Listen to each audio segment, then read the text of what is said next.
So, Dragon Age 4 is officially a thing. We've known that for a while now, but now we have something to analyze. I hope you'll pardon my voice. I'm sick and trying to record and edit this video before jumping on the Anthem Alpha. I'm just going to jump right in. The first thing we see are carvings, which we quickly see are part of the red Lyrium Idol, just like the one Hawk found in Dragon Age 2. That idol was destroyed to make Meredith's sword, so maybe this is a different one, but more important is what it represents, red lyrium and the primeval dwarves. This mural is tying all that together with the ancient elves, it seems. That's interesting since we know there was some sort of war between the Evanurus and the Titans in the ancient past. It's been suggested that the destruction of a Titan may somehow have created a corruption. I'm just going to read the relevant codex entry from the Deep Roads. This was from Trespasser. In the light of the veil fire, the tunes seem to shift, cooling and uncoiling like snakes. A thunderous voice shatters the stillness, shouting, "Hail Mythal, adjudicator and savior! She has struck down the pillars of the earth and rendered their domain unto the people. Praise her name forever." For a moment the scent of blood fills the air, and there is a vivid image of green vines growing and enveloping a sphere of fire. The vision grows dark. An aeon seems to pass, then the ruins crack, as if filled with an angry energy. A new vision appears, elves collapsing caverns, sealing the deep roads with stones and magic. Terror, heart-pounding, ice-cold, as the last of the spells is cast. A voice whispers, "What the Evanurus in their greed could unleash would end us all. Let this place be forgotten. Let no one wake its anger. The people must rise before their false gods destroy them all." So clearly there's nothing good deep down there below the deep roads. Why would Solus access this place? Well, to tear down the veil he's going to need a lot of raw power, which I'm guessing he still lacks enough of since he hasn't done it already. It's also possible he plans to use this corruption to destroy the Evanurus somehow. But let's look at the higher quality image from what we got in the trailer. Notice these bits around the idol. There are 7 nodes around the circle containing the idol. 5 of them are faded and 2 are shining. Now there are 7 old gods of Tevinter. 5 of them have been turned into archdemons and killed, while 2 are still alive. I don't think that's coincidence.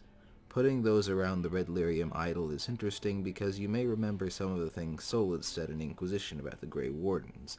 He seemed unhappy at them for killing the old gods when they became archdemons, and suggests there may be consequences for doing so they don't know about. Here it looks like those symbols are containing the red Lyrium Idol, so maybe the horrific things we've seen red Lyrium do are only the fragments of something far worse? I don't know.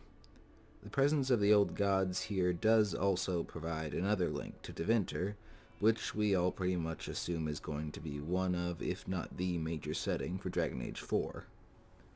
I of course need to talk about the Dreadwolf himself, who is, funnily enough, represented here twice. The three-eyed wolf representation of him is something we've seen before. I initially thought the figure on the left was a blonde elf, but on a closer look it seems to be the egg. He's just got some weird shadows falling from his ears and brow. Plus, the artist actually confirmed that he's bald. It's not hair or a helmet. Now, what's a bit interesting here is that Solus and the wolf are facing each other over the idol.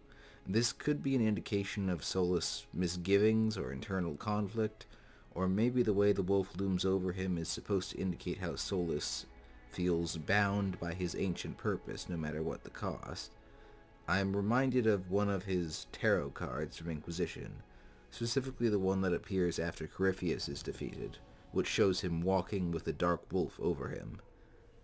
I guess the only other bit left to talk about is the fact that the landscape appears to be on fire and there's a tree branch in the background. I'm not sure that means anything except that destruction and death is something we can expect. I've seen people suggest that the tree is a Vanadal, or tree of the people you see in elven alienages, but I'm not sure we can read much into one branch in a corner. Well, that's everything. We didn't get a release window or a title, but I'm going to go ahead and speculate on the former. See, after Inquisition released, the developers said there had been a bit too much marketing lead up to the game. For that reason, I don't think this teaser is for a game that's 3 years out. They've had a long time to design systems and build prototypes, so there should be a lot of groundwork ready when full development commences.